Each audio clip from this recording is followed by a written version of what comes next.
Hello everyone. Welcome back to Talkish English Channel. My name is Alex, and I'm really happy to see you here today. Hi everyone. I'm Emma. Thank you so much for joining us on Talkish English Channel. Today's topic is very practical and very personal. Yes, today we're talking about how to talk about your country in English.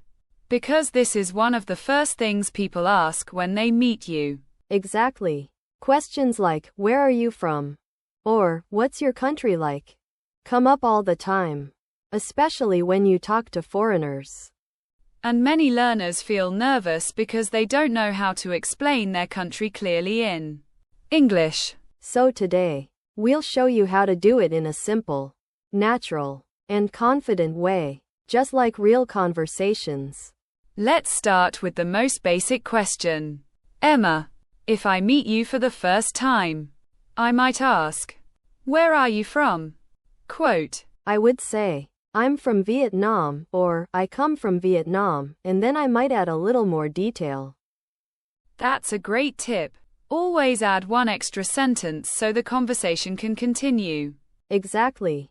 For example, I could say, I'm from Vietnam. It's a beautiful country in Southeast Asia. Quote, that already sounds natural and confident. Then I might ask, which part of Vietnam are you from?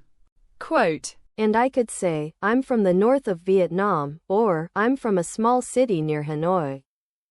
Notice how simple those sentences are, but they give clear information. Yes, you don't need big words. Clear and honest English is always better. Another common question is, what is your country famous for?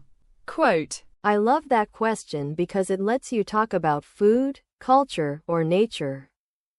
So how would you answer that? I might say, my country is famous for its street food, especially pho and banh mi. Quote, that sounds great. You can also say, it's well known for its beautiful landscapes and friendly people. Quote, friendly people is always a good thing to mention. It makes your country sound warm and welcoming. Very true. People also often ask, what do people in your country like to do?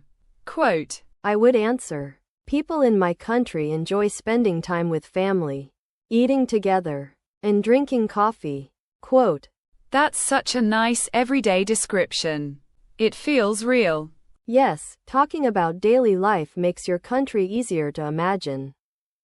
Sometimes people ask about the weather. What's the weather like in your country?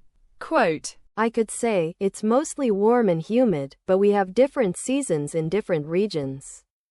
Quote, that's a very natural answer. Short, clear, and informative. Another question I often hear is, what do you like most about your country? Quote, that's a great chance to show your personal feelings. I usually say, what I like most is the food and the sense of community. Quote, adding personal feelings makes your English more engaging. Yes, because language is not just information. It's emotion too. What if someone asks, is your country expensive? Quote, I would say, compared to many countries, it's quite affordable, especially food and transportation. Quote, very useful sentence for travelers. You can also say, it depends on the city, which is a great phrase to remember. That phrase works for many topics. Exactly. Another common question is, what should people visit in your country?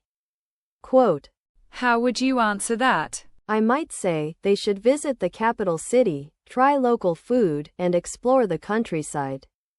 Quote, simple verbs like visit, try, and explore are perfect here. Yes, no need to complicate it.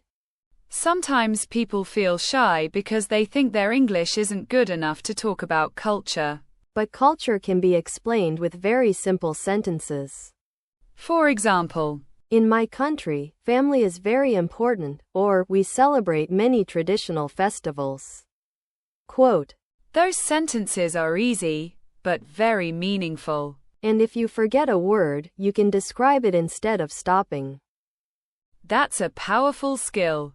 Description is better than silence. You can say things like, it's a traditional food made with rice, even if you don't know the English name. Listeners usually understand and appreciate the effort. Also, don't be afraid of your accent. Your accent shows where you're from. That's right. An accent is not a mistake. It's part of your identity. When you talk about your country, speak slowly and clearly. Confidence matters more than speed. And smile while you speak. It really changes how your English sounds. Absolutely. Confidence is something you practice, not something you wait for. If you practice talking about your country, you'll be ready for travel, interviews, and new friendships. And the more you talk about it, the more natural your English will become.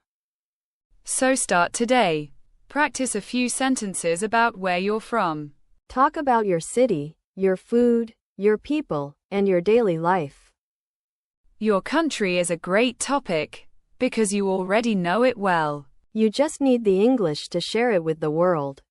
Thank you so much for watching Talkish English Channel. We hope this conversation helps you speak English with more confidence. Keep practicing. Keep speaking. And we'll see you in the next conversation. Bye everyone.